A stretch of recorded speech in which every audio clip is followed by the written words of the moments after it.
This is a dollar. We think $1 is always $1, but its real worth is always changing. The real worth of a dollar is what it can buy. This is its buying power. A long time ago, that same dollar could buy much more. Think about the 1970s. Today, it feels like the price of everything went up: milk, gas, and your home.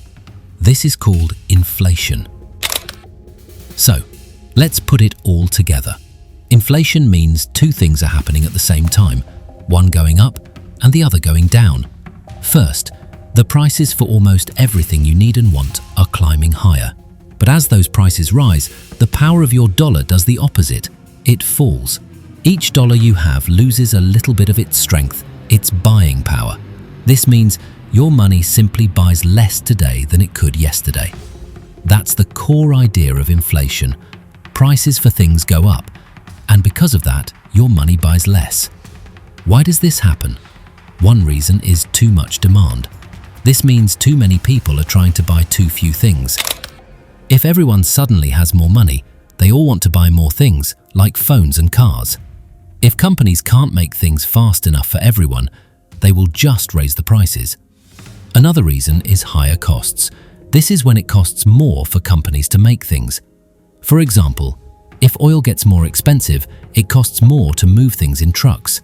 You pay for that extra cost when you buy something. Also, if companies pay their workers more money, they might raise prices to help pay for it. How do we measure it? How do we know how fast prices are rising? Experts found a simple way to check. They make a shopping basket of normal things that families buy. The basket includes things like food, gas for your car, the cost of your home, and even fun things. They add up the total cost of this basket. The change in price from last year to this year is the inflation number. The official name for this is the Consumer Price Index, or CPI. Who wins and who loses? Inflation is not the same for everyone.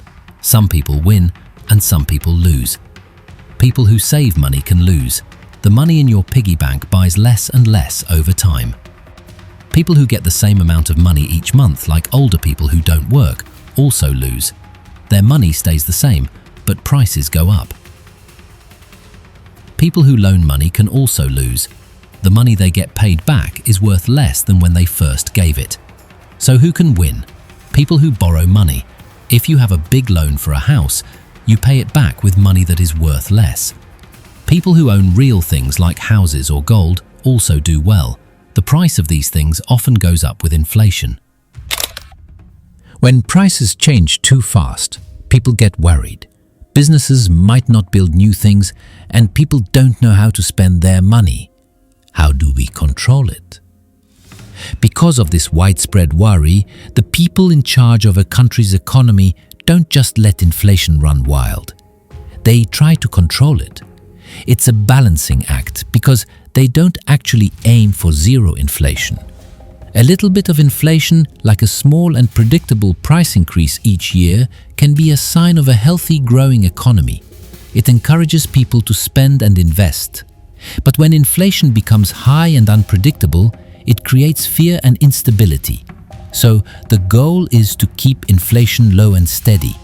A little bit is okay, but a lot is bad. The main tool for the country's main bank is changing the cost to borrow money, called the interest rate.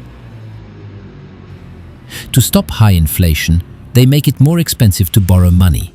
This is called raising interest rates. When fewer people borrow money, they spend less. This helps cool down buying and lets prices stop rising so fast. A little inflation can be a sign that a country's money system is working well.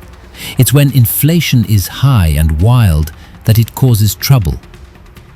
Inflation is a quiet thing that is always changing the value of your money and the prices you see. Knowing about inflation helps you make better choices with your money in a world where prices are always changing.